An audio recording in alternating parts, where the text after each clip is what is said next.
Decades before the Holocaust, the Germans were in Africa doing the same thing. The first genocide of the 20th century was in present-day Namibia. That's where the Germans forced Africans into slavery and took their land and cattle. But nobody should be surprised when they responded with armed rebellion. Self-defense. The Herero people killed 123 German settlers. In response, the Germans pushed the rebellion into the desert. They killed thousands, but most got away. Meanwhile, everyday people were crossing the desert to find safety. As they did it, the Germans slaughtered men, women, and children.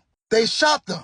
They poisoned the drinking wells. Many died of thirst and starvation in the desert. And the Germans issued a proclamation saying any Herero man, armed or unarmed, be shot on sight. After thousands had been killed, the German government said, that's too much. So instead of killing them, they put them in concentration camps. But there was little hygiene or food. But there was forced labor and medical experiments. But the mortality rate was 47 to 74%.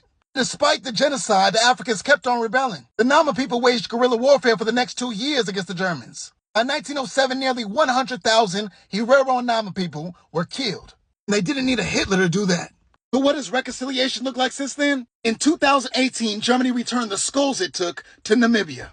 Keep in mind they had took them to try to show the world that white people were more superior than anybody else on the planet.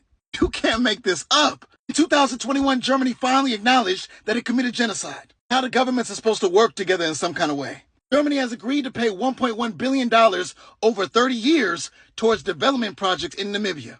I know it sounds like a lot, but it's chump change. Namibia just became independent in 1990. Imagine how much they're owed. And the Herero and Nama people, they're not happy with it. They said it does nothing to directly reconcile with them, the people who were killed.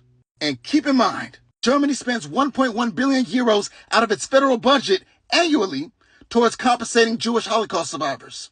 So what does that tell you?